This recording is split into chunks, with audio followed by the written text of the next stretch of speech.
We got boxing coming up this week. Full slate. Another thing I complained about, full slate of action, 3 different cards, but he's something else, man. He on fire today. I have a lot of complaints. I have a lot of gripes about it. He that old man, get off my lawn. Yeah. Get off my lawn, guy. On fire today. Certain stuff fires me up about boxing. But On fire. do you have a preference? Do any of the 3 of you have a card, a main event you're most intrigued by?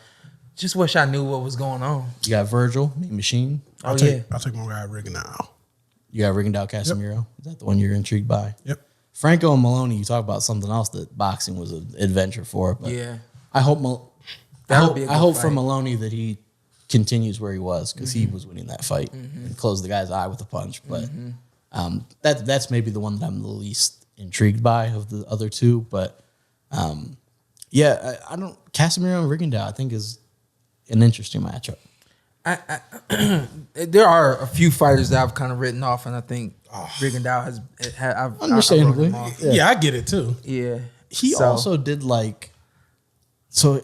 As you know, I prefer the Lara style, which they both happen to be Cuban in this case, but that Rigondeaux tried to really reinvent himself because people thought he was boring. They thought, and it just it just wasn't really suited for him. Yeah.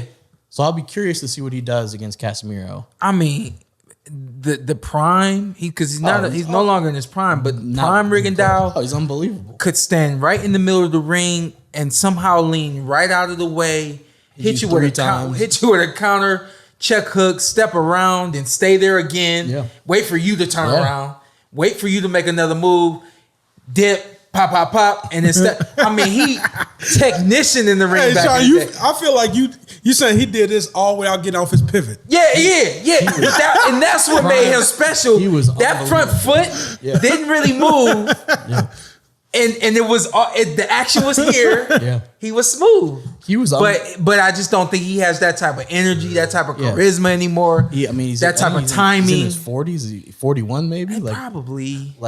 He's up there. Cuban. Yeah. But I'll be curious. I've on the record said I think Casimero blows him out. Yeah.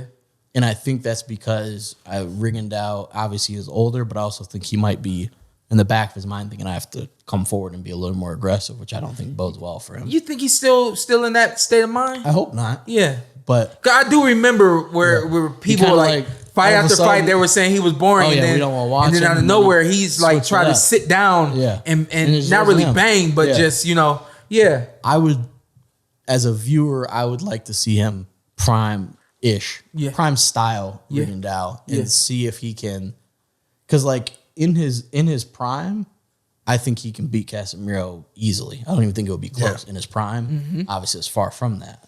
But I think prime style. Hey, you can't say that. But look at Pacquiao, 42. This is very true. Primes are different. Look at Nonito Donaire. Because I was supposed to be fighting. I was looking at Devin Alexander and Shawn Porter. They're the same age, and that's two different. Yeah, very different trajectories from there. But I would like to see him in there being himself because I think that's a really good fight if he is. And I think I'll do a Shawn Porter stock prediction wise. If he goes in there and tries to bang with Casimero, he loses, and I think he loses bad. If he goes in there and is slippery and is defensive, focused and can kind of be what we were used to, I think he could beat him.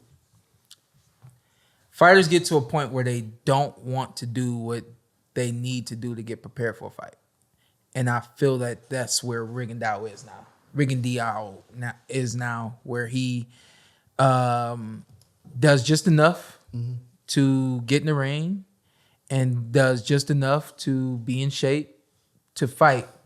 But the level that we used to see him at, it takes a whole lot more. I think it's just I'm on the outside, way on the outside looking in, and this is how I feel from the performances that I've seen from him is that he doesn't take himself to the level that he used to in training, and then it far from translates in the ring on fight night. So I loved prime Rigondeaux. When you talk about prime Rigondeaux, you're talking about a 30, 35-year-old who really trained to be the best. And I don't think he's there anymore. I feel like the way Ant talks about Mikey Garcia is how I talk about Cuban fighters. All of them. In their prime. All of them.